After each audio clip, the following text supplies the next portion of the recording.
बहुत जोर की बात है। जो विषयी पुरुष है उनकी तो बात ही नहीं, तो सिद्धों की तरफ बात की जा रही है। जिसने अपनी इंद्रियों को जीत लिया है, मन का निग्रह कर लिया है, पर परमात्मा में स्थिति नहीं आई है, तो अभी टिकाऊ बात नहीं है, चाहे 20 वर्ष जितेंद्रीय रहा हो। ध्यान देने का विषय है, उपासक को कितना सावधान रहना है। हे कुंती नंदन, रस बुद्धि भोगों में है, इंद्रियों से भोग नहीं है। तो यत्न करने पर भी, विद्वान उपासक की भी प्रमथनशील इंद्रियां संयोग प्राप्त होने पर बलपूर्वक उसे गिरा देंगी। यह ध्यान देने की बात है। इसीलिए जब तक वास्तविक सब में भगवान का दर्शन ना होने लगे, तब तक बिल्कुल अपने को यह ना समझे कि मैं जितेंद्रिय हूं, मुझे कोई भ्रष्ट नहीं कर सकता, कभी नहीं। ये भगवान सावधान कर रहे हैं। जब तक रस में स्थिति ना हो जाए, तब तक उपासक के गिरने की पूरी गुंजाइश है। चाहे 20 वर्ष से जितेंद्रिय हो चुका हो, 20 वर्ष हो गए, जितेंद्रिय है, पर वो गिर जाएगा। अगर वो कहीं संयोग को प्राप्त हुआ, तो भगवान कह रहे हैं, इंद्रियाणि मनः प्रसभम हरंती। ये दोनों का स्वभाव है मथन करके इतनी व्याकुलता पैदा कर दे कि फिर गिरी ही जाए। इसी बात को भगवान श्री कृष्ण द्वैपायन व्यास देव जी ने कहा, मात्रा स्वस्रा दुहित्रा वा न विविक्ता सनो भवेत, बलवान इंद्रिय ग्रामो विद्वान समपि कर्षति। उपासक को चाहिए कि वो माता बहन और पुत्री के साथ भी एकांत में एक आसन पर ना बैठे। बहुत समय तक एकांत होने पर इंद्रियां ऐसे बलवान हैं, प्रमथन स्वभाव वाली हैं कि वो विद्वान को भी भ्रष्ट कर सकती हैं, औरों की तो बात जाने दो। इसी पर जैमिनी जी का उदाहरण दिया गया था। उन्होंने तत्काल प्रश्न किया कि गुरुदेव, ये बात तो मेरी समझ में नहीं आई। अन्य किसी माता बहन की तरफ तो, लेकिन अपनी माता बहन बेटी, और आपने लिखा मात्रा स्वस्रा दुहित्रा वा ना विविक्ता सनो भवेत, एकांत में बहुत समय तक नहीं रहना चाहिए, नहीं तो बलवान इंद्रिय ग्रामो विद्वान समपि कर्षति। वो भले ज्ञानी विद्वान है, लेकिन इंद्रियां बलात् उसको भ्रष्ट कर देंगी। ये भगवान के अवतार है श्री कृष्ण द्वैपायन व्यास देव। वो प्रसंग कथा में कई बार आ चुका है। इसलिए सारांश में, कोई भी शास्त्राज्ञा का उल्लंघन करेगा तो गिर जाएगा। जब तक भगवत बुद्धि ना हो, मेरे भगवान इस रूप में, मेरे प्रियालाल इस रूप, वास्तविक अनुभव हो रहा है। स्त्री पुरुष देह का भाव नहीं, मेरे प्रभु, अब कोई नहीं गिरेगा, कोई नहीं गिरा सकता, क्योंकि रस में स्थित है। लेकिन जब तक ऐसा नहीं, तो भगवान कह रहे हैं, जो साधक बहुत यत्न पूर्वक, विवेक पूर्वक आसक्ति, कामना, इनको शासन में ले चुका है, अर्थात इंद्रियों पर विजय प्राप्त कर रहा है, उसको बहुत ध्यान रखना है। शास्त्र जो मना किया गया वो न करे। जो चाहे अपन कल्याणा सुजस सुमति सुभगति सुबनाना सुपर्णारी लीलार गोसाई तजो चौथ के चंद किनाई तस्मात् शास्त्रम प्रमाणम थे। ऐसा नहीं कि आप मनमानी आचरण करें। आज्ञा है, चाहे गृहस्थ हो चाहे विरक्त हो, ये भगवत आज्ञा है, अनुशासन है, शास्त्र अनुशासन। मात्रा स्वस्रा दुहित्रा वा ना विविक्ता सनो भवेद, बलवान इंद्रिय ग्रामो विद्वान समपि कर्षति। चाहे जितना कोई विद्वान हो, अगर शास्त्राज्ञा का उल्लंघन करेगा एकांत में ऐसा, तो भ्रष्ट हो जाएगा। जब तक भगवदाकार वृत्ति नहीं हुई, मेरे प्रभु, अब कुछ नहीं बिगड़ने वाला। महाप्रभु चैतन्य देव के पावन चरित्र में पढ़ा, महाप्रभु रो रहे थे एकांत में, हा कृष्ण, हा प्राणनाथ।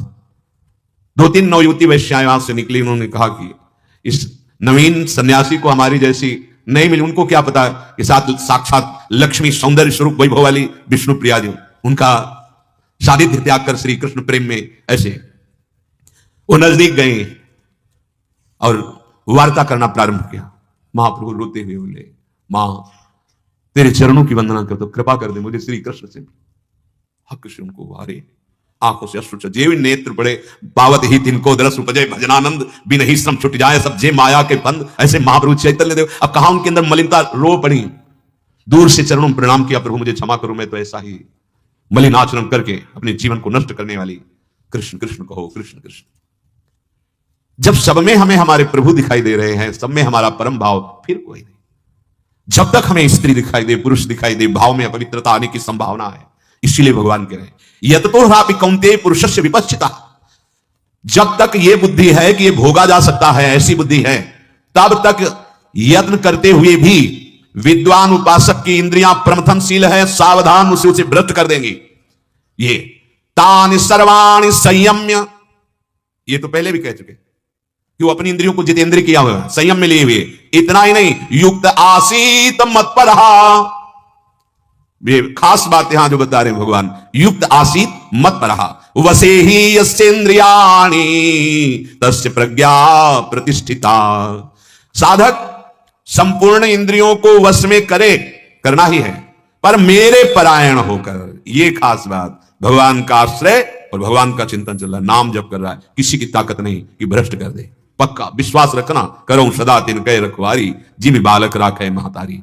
मन और इंद्रियों पर ऐसे भगवान शासन रखते हैं जैसे अर्जुन के रथ के घोड़ों की लगाम पकड़े है ना, ऐसे उपासक के हृदय में भगवान उसको आश्रित मत पराया, मत परहा, मेरे परायण, मेरे परायण, नाम जप, लीला गायन, भगवत आश्रय और आज्ञा का पालन। भगवान कहते हैं मेरा वही सेवक है जो मम अनुशासन माने, मेरी आज्ञा भगवान की आज्ञा है, ऐसा कभी गलती ना करे, जो शास्त्र कह रहा वैसे चले, चाहे गुरु बहन हो, कोई भी संबंध हो, अकेले कभी संभाषण ना करे, मर्यादा है, चाहे गुरु भाई हो, जैसी मर्यादा रखी गई वैसे।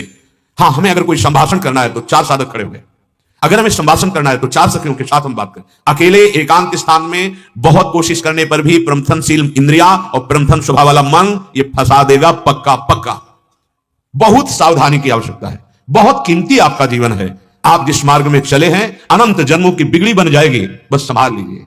फिर एक स्थिति ऐसी आती है जैसे भुना हुआ अन्न, अब उसमें अंकुरण ही नहीं होता, अब जैसे निर्मल जलाशय प्राप्त होने के बाद फिर कहीं गड्ढों की याद नहीं आती, ऐसे उसके हृदय में विषयों के प्रति तनिक भी सुख बुद्धि नहीं रह जाती, तो आसपास विषय ढेर सारे, क्या फर्क पड़ता है। तानि सर्वाणि संयम्य युक्त आसीत मत परहा, बलपूर्वक मन का हरण करने वाली इंद्रियां हैं और इंद्रियों का हरण करने वाले विषय हैं। नेत्रों से देखा, कानों से सुना, ये सब इंद्रियां हैं। बस मन को इंद्रियों ने बलात् आकर्षित किया, मन ने संकल्प बनाया, अब जो होगा सो देखा जाएगा, गिर गया। कामना इतनी प्रबल हुई कि स्मृति काम ही नहीं कर पाई, बोलने में इतना देर लगा, कामना और स्मृति बोलने में देर लगा, अपहरण करने में देर नहीं लगता। इंद्रियां बलात् मन का अपहरण, मन बलात् बुद्धि का अपहरण और विषय इंद्रियों का अपहरण कर लिए। अभी होता है कि हम तो चाहते नहीं थे, पता नहीं कैसे हो गया, पता नहीं कैसे हो, ये पता है शास्त्र आज्ञा का उल्लंघन हुआ है, पक्का। अगर गुरु आज्ञा शास्त्र आज्ञा का उल्लंघन ना हो तो सच्चे हाथ उठा कहता हूं, माया की ताकत नहीं कि अपने सहायकों के साथ कुछ भी बिगाड़ सके। जब हम अपनी लक्ष्मण रेखा पार करते हैं तभी माया का आक्रमण होता है, अन्यथा पक्का विश्वास करो नहीं, क्योंकि माया मायाधीश की है और हम उनके दास हैं। मामे वे प्रपद्यन्ते माया में ताम तरन्ति थे। इसलिए भगवान बोले इंद्रियों को जीत लिया, मन का निग्रह कर लिया, लेकिन परमात्मा में स्थिति नहीं, तो भ्रष्ट होने में संशय नहीं, भले वो कितना बड़ा विद्वान हो, अगर शास्त्र आज्ञा का उल्लंघन करके कहीं भी एकांत ऐसा सेवन तो नष्ट हो जाएगा।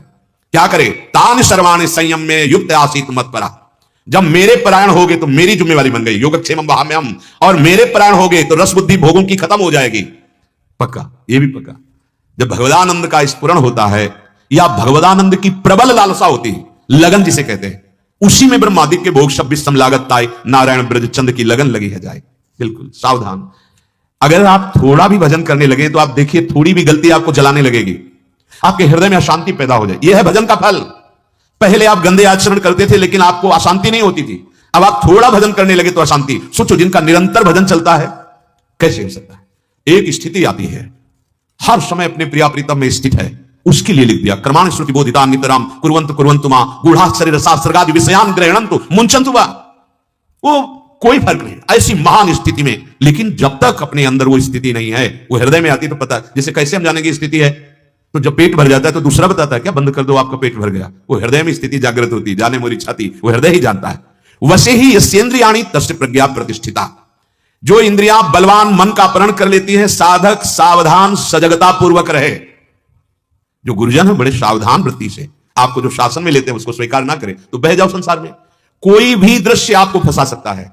जिनके पास मोबाइल है बहुत अच्छा लाभ ले सकते हो आप, बड़े बड़े महापुरुषों के सत्संग सुन सकते हो, बड़े बड़े महापुरुषों के दर्शन कर सकते हो, कहीं भी किसी भी धाम की लीला का दर्शन कर सकते हो, रास दर्शन कर सकते हो। गंदी बातें क्यों देखो, जिससे हमारा मन चंचल हो क्यों देखो। हम बार बार एकाग्रता, ऐसे तो किसी माता बहन को एकाग्रता पूर्वक समाज में देख नहीं सकते, पर आपके पास यंत्र है एकांत, उसमें सजगता पूर्वक अपनी इंद्रियों को विषयों का दर्शन करने से भी बचावे जब तक भगवत प्राप्ति ना हो। बहुत सावधान रहे। नैमिषारण्य के एक महात्मा आते थे, वो प्रयास से चलो स्वामी जी भिक्षा के लिए चल, पीछे पीछे ना बोलना ना देखना, बैठे बस बहुत बहुत नारायण बोल दिए तो बोल दिए, नहीं बोल। हरि बाबा लाखों भगत थे, पर वो ये गुरुजन महापुरुष ऐसे क्यों रहते हैं, क्या इनमें सामर्थ्य नहीं है क्या, ये देख नहीं सकते क्या। अरे नहीं भाई, इनकी दृष्टि में केवल प्रभु बैठे हैं और तस्मा शास्त्रम प्रमाणम थे, बहुत होश में। शास्त्र आज्ञा का उल्लंघन करने वाला सिद्ध हो नहीं सकता। जो सिद्ध पुरुष है वो तो इसी से सिद्ध हुए हैं, तो उनका स्वभाव ही बन गया है। मनमानी आचरण करने वाला कभी भगवदानंद का अनुभव नहीं कर सकता। तात्पर्य यह हुआ कि साधक जब अपनी इंद्रियों को वश में करके, मन को वश में करके प्रभु में लीन होने के लिए चल रहा है, तो अभिमान ना करे कि मैं जितेंद्रिय हूं। दूसरी बात, ये जब अभिमान होता है तब मेरा कौन क्या बिगाड़ लेगा। अब दो बातें आ गई और दोनों गिराने वाली है। पहली हुई शास्त्र के विपरीत बात, इंद्रियों और मन को जो हम जीत पाए हैं वो गुरु कृपा से जीत पाए हैं, उनके द्वारा दी हुई युक्ति, उनके द्वारा दिया हुआ मंत्र नाम से। तो गुरु कृपा से हमारी इंद्रियां, हमारा मन, हमारे शासन में आया, हम उनकी गुलामी से मुक्त हो रहे हैं। मुझे कोई बिगाड़ नहीं सकता, ऐसा अभिमान नहीं। इतने बड़े भगवत अवतारी, भगवत पार्षद अगर अहम कर लें तो धूल दूसरी तो अहम कर देते हैं भगवान। अपने लोग तो बहुत बहुत ही कृपा से केवल चल रहे हैं। छोड़ दिया जाए तो दलदल में गिरे हुए हैं। अपनी बात कहते हैं, अपने लोग तो ऐसे चल रहे हैं जैसे दुकान की सामग्री देख के बच्चा दौड़े लेने के लिए, पर बहुत जोर से मां ने कलाई पकड़ रखी और झटक के वो अपने समय, ऐसे नहीं चल, ऐसे चल रहे। अपने तो जो देखते उधर ललायत हो जाते हैं, पर सदगुरु कृपा, श्री जी की कृपा झटक करके सतमार्ग में चला रही। तो हमें दैन्य रहना है कि हम नहीं चल रहे, हमें चलाया जा रहा है। अगर हम चल रहे हैं तो अहंकार आ जाएगा, अहंकार आ जाएगा तो कौन मेरा बिगाड़ सकता है, फिर बिगड़ जाएगा, फिर बिगड़ जाएगा। बड़े बड़ों को भगवान ने अहंकार आने पर ऐसी जगह फंसा दिया कि फिर त्राहिमाम बोलना पड़ा। अहंकार नहीं, दो बातें करें। जितेंद्रियता बढ़ रही तो अहंकार नहीं। अहंकार का लक्षण है मनमानी आचरण करने में उतारू हो जाना, नहीं, पतन हो जाएगा, सावधान। अभिमान साधक को जहां आया वहीं से उन्नति खत्म, पतन शुरू। भगवान से विमुख करना अभिमान का लक्षण है। इंद्रियों का संयमन अपने बल का अभिमान से नहीं होता, भगवत कृपा से हो रहा है। प्रभु बड़ी करुणा कर रहे हैं। हमारा जो प्रयास हो रहा है भगवत बल से हो रहा है, भगवत कृपा ही है। इसलिए मत परायण भगवान बोला, मत परा। भगवान की कृपा का हर समय चिंतन होना और भगवान के परायण का तात्पर्य है भगवान की आज्ञा पालन करना। अब उसकी सिद्धावस्था में कोई संशय नहीं होगा, वो सिद्ध हो जाएगा। हमारी इंद्रियां, हमारा मन संयम में हो रहा है, इसका अभिमान नहीं, क्योंकि भगवत कृपा से हो रहा है। मेरे करुणा निधान आराध्य देव गुरुदेव कृपा कर रहे हैं, इसलिए ऐसा हो रहा है। दूसरी बात, भगवत आज्ञा का उल्लंघन नहीं। जब लिखा हुआ है कि नहीं संभाषण करना एकांत में, नहीं बैठना एकांत में, नहीं मिलना, तो आपको वैसे ही आचरण करने चाहिए। साधन की सिद्धावस्था दो भाव, पहला सब कुछ भगवत कृपा से हो रहा है, अभिमान नहीं। दूसरा मेरे गुरुदेव हरि का जो आदेश है वैसा अक्षरशः जीवन में होना चाहिए। मानव शरीर मिला, बहुत बड़ी हरि की कृपा। सत्संग मिला, बहुत बड़ी हरि की कृपा। साधना मिली, बहुत बड़ी हरि की कृपा। साधना में रुचि हुई, बहुत बड़ी हरि की कृपा। अब सिद्ध भी हो जाओगे हरि की कृपा से। बस प्रभु की कृपा पर दृष्टि रखो, आज्ञा उल्लंघन नहीं। आज्ञा उल्लंघन करने में देर नहीं लगती साधक को, वो डरता नहीं है। अरे यही डर ही डर, हरिवंशित डरो, आज्ञा उल्लंघन कर दोगे फिसल जाओगे, बहुत ही फिसलन है। पर साधक जब अपने मन बुद्धि के अनुसार चलता है तो आज्ञा का महत्व नहीं समझ पाता। कहा था ऐसा, लेकिन व्यवहार में तो ऐसा करना पड़ेगा ना। अगर आपको व्यवहार करने की आज्ञा दी तो सामर्थ्य भी दी, पक्का समझ लेना। गुरु कृपा कवच तुम्हारे ऊपर लगा रहेगा, जाओ तुम बात करो, देखते कौन बिगाड़ सकता है। नहीं बिगाड़ पाएगा, क्योंकि गुरु कृपा कवच आज्ञा हो गई, जाओ जैसे भगवान आज्ञा करें, लड़ युद्ध कर इनसे। तो भगवान कवच की तरह बैठे रहे। बड़े बड़े दिव्यास्त्र उनकी दृष्टि मात्र से नष्ट हो जाते थे। तो जब गुरु कृपा, हरि कृपा, फिर आपको अगर व्यवहार का आदेश है तो कोई नहीं भ्रष्ट कर सकता। और अगर आपको आज्ञा है परमार्थ में कि व्यवहार शून्य जीवन, तो आप व्यवहार बिल्कुल स्वीकार न कीजिए, नहीं तो आप फिर भ्रष्ट हो जाएंगे। उपासक की प्रधानता आज्ञा पर रहनी चाहिए, पुरुषार्थ आज्ञा की पूर्ति में, ना कि आज्ञा उल्लंघन में। अतः भगवान की विशेष कृपा उसके ऊपर होने लगेगी और वो भगवत परायण हो जाएगा, जो भगवान के मत परा। प्रभु के परायण का मतलब केवल केवल प्रभु से अपनापन और उन्हीं में महत्व बुद्धि। प्रभु मेरे हैं, मैं प्रभु का हूं, संसार में कोई मेरा नहीं है और मैं संसार का नहीं हूं। ये आ जाएगा भगवत कृपा से। बोले अगर संसार मेरा कोई नहीं, इसमें मैं किसी का नहीं, तो फिर ये घर गृहस्थी कैसे चलेगी। भगवत भाव, भगवत भाव, उससे और ज्यादा प्रीति, उससे और ज्यादा निर्मलता। जरा सा तुम्हारे घर में कोई विपरीत बोल दिया, लड़ाई कर बैठे, क्या प्यार है। जब प्रीति आएगी, भगवत भाव आएगा, तो मुस्कुराकर टाल दोगे और बढ़िया गृहस्थी का व्यवहार बनेगा। प्रभु ऐसे उपासक के भाव में हर समय बने रहते हैं। ध्यान दीजिए, जिसके हृदय में निश्चय हो गया कि मैं प्रभु का, प्रभु मेरे, मैं संसार का नहीं, संसार में कोई मेरा नहीं, हर समय प्रभु उसके भाव देश में बने रहते हैं। यही अनन्य भजन है। साधक का मैंपन प्रभु में समर्पित हो जाता है। साधन की सफलता भगवत परायणता में है। बड़ी महिमा है जो भगवत परायण साधक हो गए हैं। वशे ही यसेंद्रियाणि तस्य प्रज्ञा प्रतिष्ठिता। वो अपनी इंद्रियों को वश में करने वाला भगवत परायण महापुरुष सिद्ध कहा जाता है। श्री भगवान कह रहे हैं यदि आज्ञा उल्लंघन करोगे, यदि मेरे परायण नहीं रहोगे तो ध्यायतो विषयान पुंसः, बहुत ध्यान देने योग्य बात है, ध्यायतो विषयान पुंसः संगस्तेषु उपजायते, संगात् संजायते कामः, कामात् क्रोधोऽभिजायते, क्रोधात् भवति सम्मोहः, सम्मोहात् स्मृति विभ्रमः, स्मृति भ्रंशात् बुद्धिनाशो, बुद्धिनाशात् प्रणश्यति। जो आज्ञा उल्लंघन करता है उस साधक का विषय चिंतन बनने लगता है, यह है सर्वनाश। कई बार वर्णन किया है कि साधक का एकांत पवित्र होना चाहिए। समाज तो व्यवहार में सब कोई पवित्र रहने की चेष्टा करेगा, थोड़ी भी हरकत आपकी पकड़ी जाएगी। एकांत आपका पवित्र होना, साधु का एकांत निर्मल होता है, इसलिए उसका व्यवहार भी परम पवित्र होता है। यह कपट होता है कि हम व्यवहार में पवित्रता का कपट करते हैं और एकांत हमारा अपवित्र होता है। बहुत ध्यान देने की बात। समाज में तो आप पवित्र रहोगे ही, एकांत आपका पवित्र होना चाहिए। साधक इस बात को बिल्कुल अक्षरशः जीवन में उतारे। आपका एकांत श्रवण, दर्शन, चिंतन पवित्र होना चाहिए। एकांत में एकदम सजग रहना चाहिए, छूट नहीं देनी चाहिए। अब अपने कमरे में गए, बंद किया कमरा, अब तो हम स्वतंत्र नहीं। देखना उसी समय जिनको तुम शासन में ले रहे हो वो तुम्हें गुलाम बनाने की चेष्टा करेंगे, इंद्रियां, मन, बुद्धि। अगर आप आज्ञा पे नहीं है, देखो प्रारंभ में जो सदगुरुदेव भगवान कृपा करी थी, प्रथम दीक्षा, तो उन्होंने बताया था कि बच्चा जब तक नींद ना आ जाए तब तक खाली मत रहना। गुरु कृपा से ऐसे सदगुरुदेव भगवान के वचन मिले कि प्रबल लालसा से जो भगे थे तो वैसे ही भगवान ने हाथ पकड़ लिया। बहुत ही निरंतर जप प्रधान जीवन महाराज जी का था। उन्होंने जप में ही लगाया, जब तक नींद ना आवे तब तक हाथ में माला और जपते रहना। कुछ पाठ के क्रम और अधिक जप में लगाया, प्रारंभ से ही जप में, और कहा इस माला से जपने की परिपक्व अवस्था है कि बिना माला के प्रति श्वास में अधिक से अधिक नाम और मंत्र का अभ्यास किया जाए। यह भी बात दिमाग में बैठ गई। 11 बजे रात्रि तक प्रारंभ में जो दिनचर्या बनी हुई थी, जग करके जप करना, और 2 बजे 2:30 बजे गुरुदेव भगवान को उठा देते थे। उस समय उठने की तो सामर्थ्य नहीं थी, नई अवस्था, उठ देख बैठ, भजन का समय, चल बैठ, फौरन बैठा देते अपने पास। तखत में महाराज जी सोते, जमीन पे पास ही सुला, बड़ा मां का जैसा स्वरूप, दुलार के तभी। हाँ, बस वहां से बात बैठ गई कि मेरे चिंतन में निरंतर मंत्र रहना चाहिए, नाम जब निरंतर चलना चाहिए, विषय चिंतन के लिए जगह ही ना दी जाए। खास बात है, अगर आप माला में ही केवल अभ्यास करेंगे तो जब माला छोड़ देंगे तो मन कहेगा देखो 11 की बात हुई थी, हो गया, अपना नियम पूरा हो गया, अब चलो। नहीं, इसको 11 तो बाहर से फंसाना ही है माला से, पर अंदर श्वासों की माला में कोई भी श्वास खाली ना जाए। अब जब हम शयन करने के लिए अपनी दिनचर्या पूर्ण करके अकेले कमरे में हुए, तब ध्यान देना, यह अनुभव की बात कहते हैं। इंद्रिय और मन आप पर शासन करेंगे।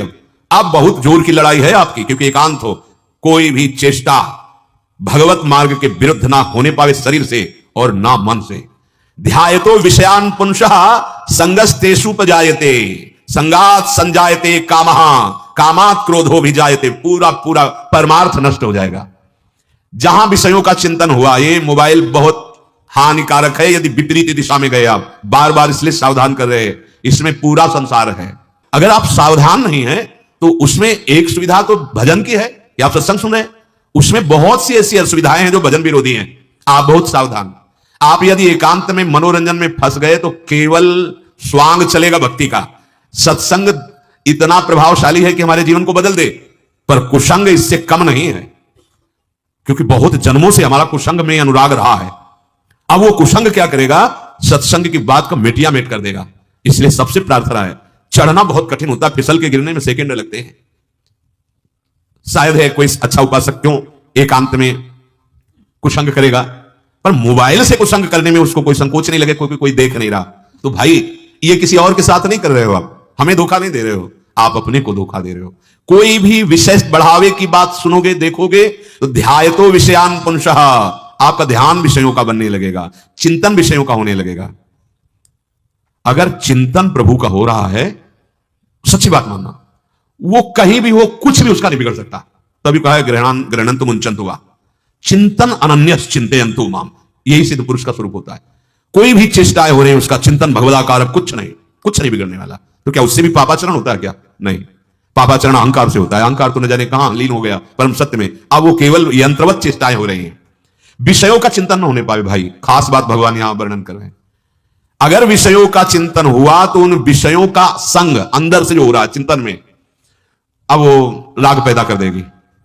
कोई भी भोग किसी भी इंद्रिय का तभी आपको व्याकुल करता है जब पहले वो सब चिंतन में हो जाता है। आज ये चीज खाई जाए, वो चीज आएगी चिंतन में, उसका स्वाद आएगा, खाने की प्रक्रिया आएगी, अब मन में संकल्प बन गया। यहां सावधान रहना है। जिस समय आपका मन विषय चिंतन किसी भी विषय में, उसी समय उसको डिलीट करो। राधा राधा राधा राधा राधा राधा राधा राधा, वो कहेगा चुप रहो, देखो हम कितनी बढ़िया चीज भेज रहे हैं आपके सामने से, देखो इसका मनन करो। बस आपको उसकी सुनने नहीं लगी, राधा राधा राधा, वो जलेगा, वो आपको परास्त करना चाहेगा। राधा राधा राधा राधा राधा, बच गए। आया था वेग, जीत गए। यम ही न व्यथ्यन्ते ते पुरुषम पुरुषर्षभ, जो ऐसी व्यथा से व्यथित नहीं हुआ वो श्रेष्ठ महापुरुष, वो अमृत पद का अधिकारी हो जाता है। ध्यान दीजिए, एकांत में या कहीं भी विषय चिंतन ना होने पाए। कोई भी विषय में तभी परास्त करता है, लुभायमान करता है जब उसका चिंतन हो जाता है। चिंतन से बच जाओ तो सामर्थ्य नहीं विषय की गिरा दे आपको। पहले चिंतन, जहां चिंतन जाना चाहिए, आज तो जीवत तेरो बदल आनंद भरो, वहां आनंद। ऐसे ही हर इंद्रिय का विषय आप देख लेना, पहले चिंतन। अब उपासक गाढ़ चिंतन में जहां डूबा, फट से संकल्प बना मन में, संकल्प बन गया। अब हिम्मत नहीं तुम्हारी कि तुम रोक सको, संकल्प नहीं बनने देना। स्फुरणा हुई, रोको उसी स्फुरणा से। कैसे? राधा राधा राधा, मन में नहीं, ऊपर से शुरू करो, जबान से, क्योंकि मन तो संकल्प बनाने के लिए तैयार हो गया। ये सब युद्ध की बात कर रहे हैं, अपने हृदय की बात कर रहे हैं। इसके जीतने का उपाय है यही। ये कहेगा मत बोलो राधा इस समय, पक्का इतना उसको बुरा लगेगा, वो बार बार आपके सामने। जैसे देखना, आप जब किसी विषय चिंतन में हो तो कभी भगवत चिंतन में ऐसे नहीं डूबे होगे जैसा उसमें डुबाएगा। पूरा स्वाद पूरा सामने, कहां हो मतलब इतना एकाग्र थे आप उस विषय चिंतन में। ये बस साधक सावधान, ये मन और इंद्रियों के जाल हैं, बहुत सावधान। जीवन में यदि कभी कोई गलती हुई है, उसका संस्कार पूरा मन छुपाए हुए रखा है। वो उसका वो अग्नेय बाण है, आग्नेय अस्त्र, कि जहां आप भजन में तन्मय हो गए वो छोड़ेगा आग्नेय अस्त्र। ये अब वो भजन गया, चिंतन न होने पावे, बस उसी समय रोको। यद्यपि कलयुग का एक महान प्रताप रखा गया है कि मानसिक चिंतन में यदि पाप हो जाए तो दंड नहीं मिलेगा, पर इतनी पवित्रता नहीं है कि आप रूपा संकल्प बन जाएगा। संकल्प बन गया तो फिर भ्रष्ट होने में देर नहीं लगेगी। बहुत सावधानी का विषय। ध्याय तो विषयान पुंसा, इसलिए हर समय हमें नाम जप करना है। हर समय इसकी पूरी व्याख्या आगे होगी। अपने को यह ध्यान रखना है, खास बात, जहां हमारी इंद्रियां और मन किसी भी विषय के, अगर हिम्मत हो तो एक बात और कर लो। जैसे मन ने मांगा कि आज हमें समोसा चाहिए, और अगर आपके भजन बल से चूंकि इच्छा हुई थी, वो आ सकता है, बिना मांगे आ सकता है। अगर आ जाए तो आपको नहीं खाना है, पक्का नहीं खाना है। ऐसा कर सकते हो तो मतलब गुलामी से मुक्त हो रहे हो, आजाद हो रहे हो आप। पर बड़ा कठिन है, और खुश हो गए कि हम सिद्ध हो रहे हैं। हम जो चाहते हैं वो आ जाता है। नहीं, ये गुरुजनों की बताई बात कह रहे हैं कि आपके मन ने चाहा और वो विषय अनमांगे आ गया, तो आप हर्षित मत होना। आप हर्षित मत होना कि हम तो बहुत ऊंचाई पर चढ़ रहे हैं। ये आपकी ऊंचाई पे चढ़ने के लिए फिसलन डाली गई है। उस चीज को तो खाओ मत ही। आज क्या बनेगा, ये बनेगा। मन बहुत हर्षित हुआ ना, अब वो नहीं लेना, परोसा जा रहा नहीं, आज ये नहीं, महाप्रसाद रूप इतना नहीं। लेकिन ऐसा नहीं होता, आज और कुछ नहीं, वही जो हमारे मन ने चाहा है, बस इस पर देखना है। ये हम हर इंद्रिय के विषय को कह रहे हैं। अगर हमारी इंद्रिय और मन ने हमारे लिए जाल रचा चिंतन करके किसी भी भोग विषय का, और अगर वो हमें प्राप्त हो रहा है तो हमें नहीं भोगना है, चाहे वो पवित्र भोग ही क्यों ना हो। तो आप मन बुद्धि चित्त अहम अंतःकरण चारों को पवित्र करने में समर्थ हो जाएंगे। आप इंद्रियों के गुलाम नहीं, इंद्रियां आपके अधीन हो जाएंगी। भगवान नाम जप और सत्संग से प्राप्त युक्तियों के द्वारा। बहुत मन चंचल है, बहुत इंद्रियां चंचल हैं, पर गुरु जी के द्वारा दी हुई युक्ति से ये नहीं निकल सकते, ये नहीं भाग पाएंगे। अपने अगर अहम आ गए तो इनकी युक्ति से आप नहीं बच पाएंगे, बड़े बड़ों को पिछला देते। इसीलिए कहा, चाहे शिविरंच सम होई, बिन गुरु भवनिधि तरे न कोई। नाम जप करो, भगवद आश्रित रहो, जो सत्संग सुनो उसका खूब मनन करो। जीवन बहुत थोड़ा है, कब तुम्हारी आखिरी श्वास हो जाए इसका पता नहीं है, इसलिए हर श्वास में राधा राधा